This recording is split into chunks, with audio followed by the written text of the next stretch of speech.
gente, tudo bem? Como eu sempre peço a vocês, dá o teu like, beleza?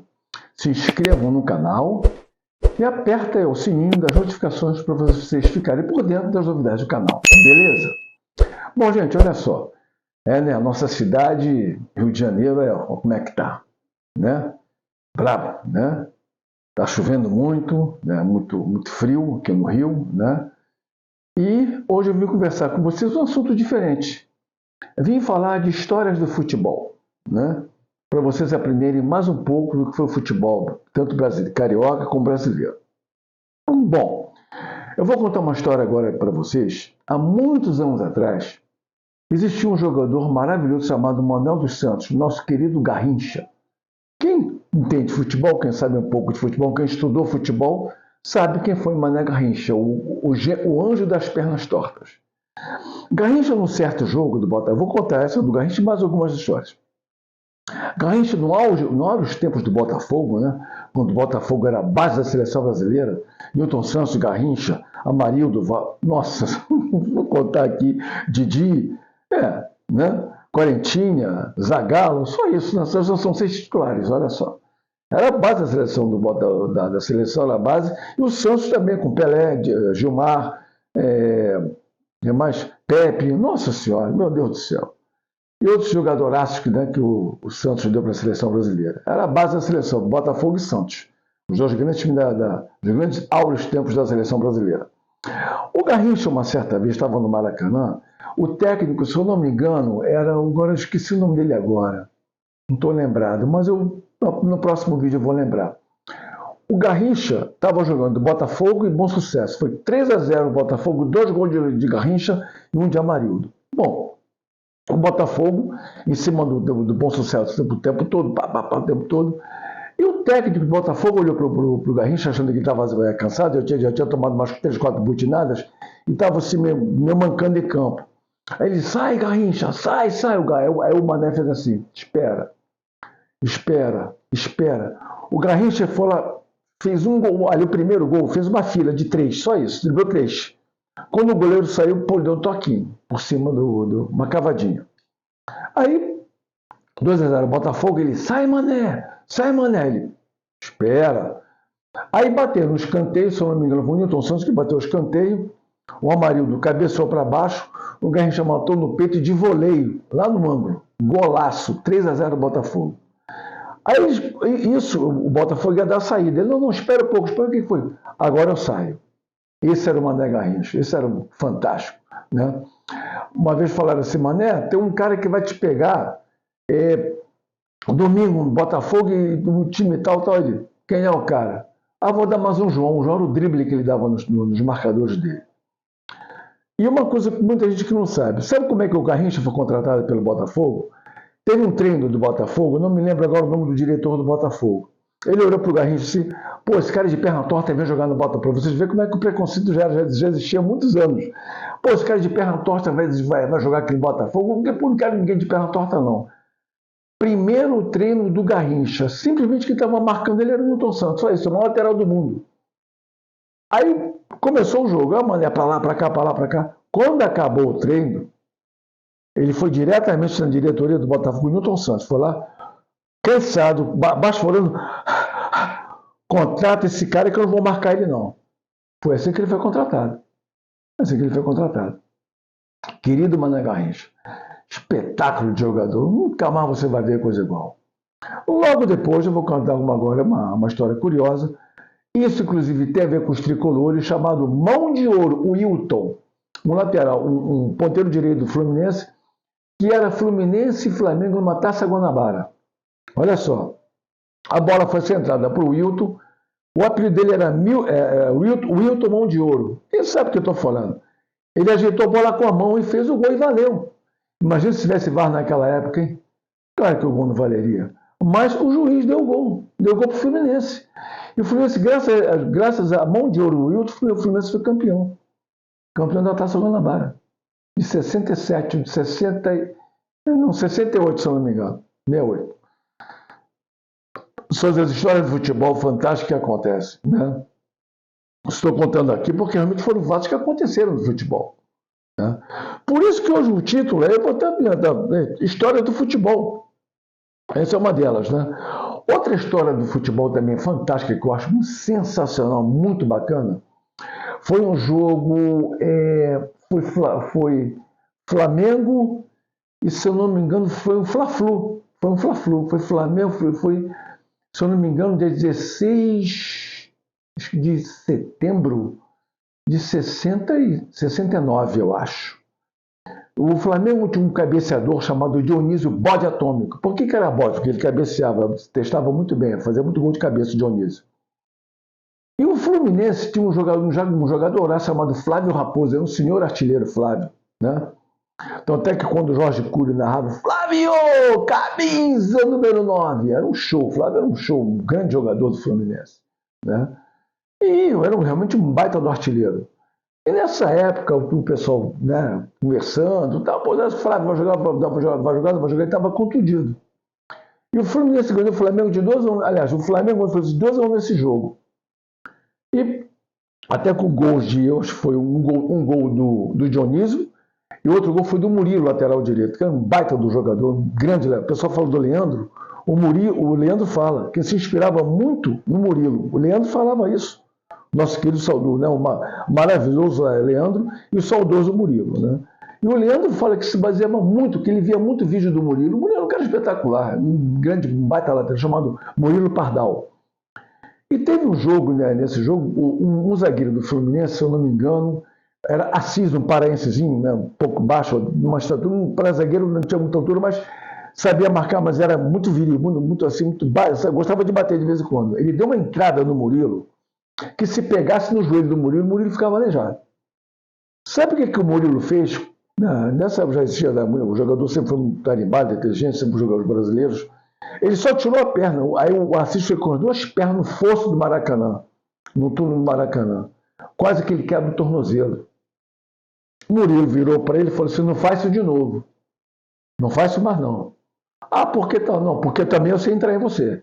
Eu vou entrar e ficou nessa discussão. Num escanteio que foi batido para a grande área do Fluminense, o Dionísio testou, fez o gol. Na passagem, quando o Flamengo estava comemorando o gol, o Assis deu uma ombrada no Murilo. O Murilo olhou para ele e falou assim, tá bom. Sabe o que o Murilo fez com o Assis, numa das jogadas lá? Ele pegou a bola mais para intermediária para o meio, o Assis foi para cima dele, ele botou debaixo da perna do Assis, deu 2 bis da vaca no Assis, acabou com o Assis. Acabou. Aí entregou a bola pro Doval cruzar e o Dionísio meter mais um gol. São essas histórias fantásticas que o Maracanã teve, que o Rio de Janeiro teve, folclore maravilhoso do futebol. E uma coisa muito bacana que eu vou contar agora do Rei Pelé, do nosso querido, saudoso Edson Arantes do Nascimento, nosso rei do futebol.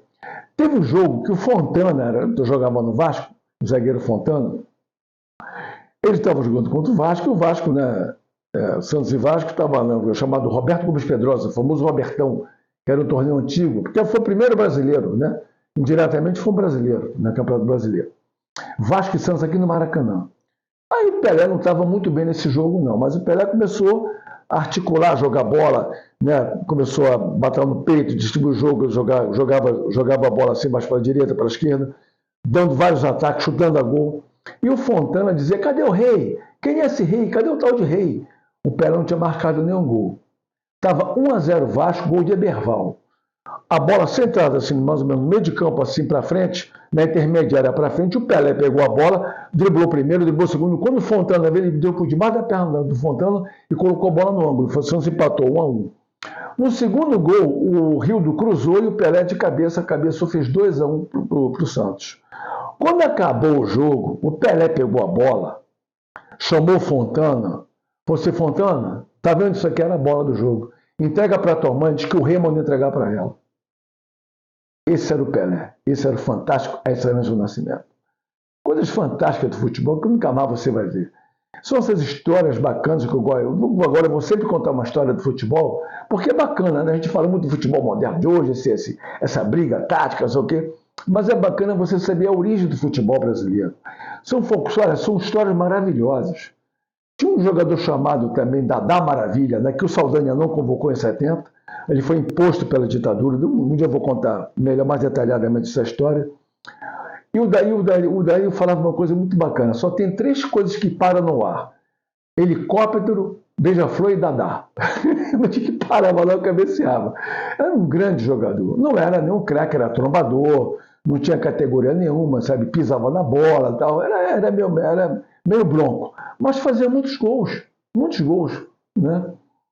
Outra coisa também que eu vou uma curiosidade que eu quero contar para vocês, é justamente, falei no Saldanha agora, justamente o Saldanha, uma vez num jogo que ele foi técnico do Botafogo, o Botafogo tinha um capitão do exército, se eu não me engano, era Alfredo Giacomo, um capitão do exército aqui do Rio. Ele queria que o Saldanha sempre escalasse, o Jairzinho estava começando, o Jairzinho, furacão da Copa, queria colocar o Jairzinho no meio do meu time, tu manda no quartel, no meu time mandou, ele sempre falou assim, o Saldanha sempre foi muito direto. Partido Comunista, não gostava de que ninguém impôs as coisas para ele. Quem é que gosta de ser, vou te impor, vou fazer isso? Não, de jeito nenhum, ninguém gosta disso. E a ditadura ferrenha, já tomava conta, isso foi 60, ou 66 ou 67, né? Aí ficou tirando bote, ele colocava o juiz da maneira que ele quisesse. Aí esse capitão, no intervalo do jogo, ele foi até o turno do Botafogo, até o vestiário do Botafogo. Ele olhou para o Saldanha, eu estou mandando. O Saldanha olhou para a cara dele, tu manda daqui para fora, daqui para dentro, quem manda sou eu, sou o técnico. Vai jogar onde eu quiser.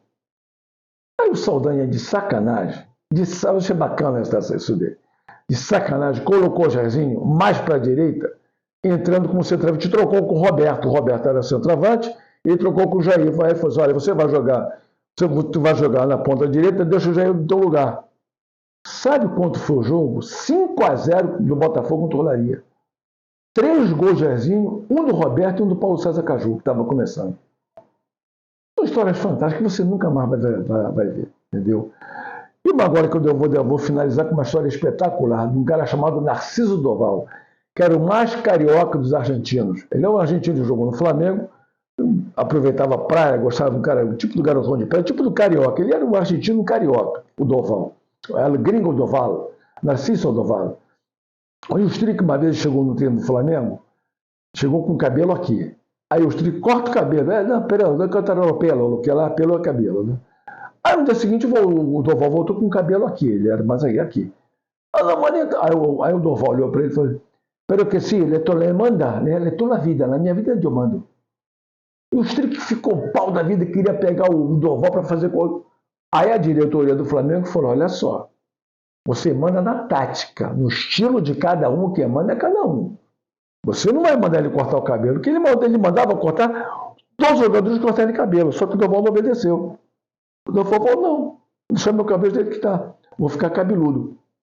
E o Strick, chamado Omão, porque ele gostava de partir para cima, ele queria pegar os jogadores. O Doval falou para ele, eu te espero lá, isso foi verdade. A Gávea estava tomada de repórteres, sabe? Aí o Doval falou para ele, eu vou te esperar lá fora. Vou te encarar lá fora, vou te encarar aqui, não. Ele encarou lá fora. O Strick foi para cima dele.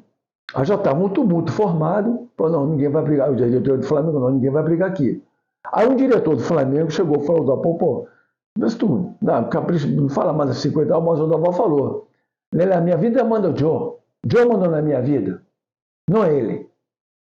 A partir daí, nunca mais o Strick falou nada, não sei se colocaram panos quentes ou não, ele parou de encher o saco do Doval. O Doval seguiu carreira no Flamengo, tá vendo? São essas histórias, gente, que eu acho bacana, quero conversar com vocês, eu sempre gostei muito disso, tá bom?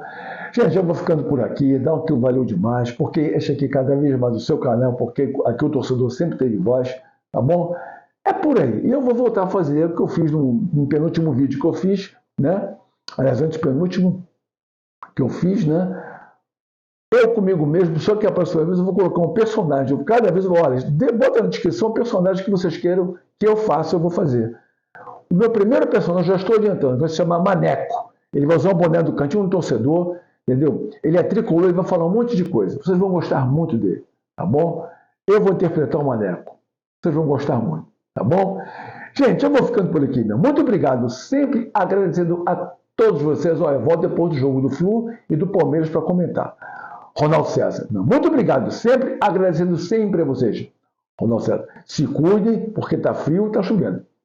Forte abraço, obrigado, valeu, é por aí. Valeu!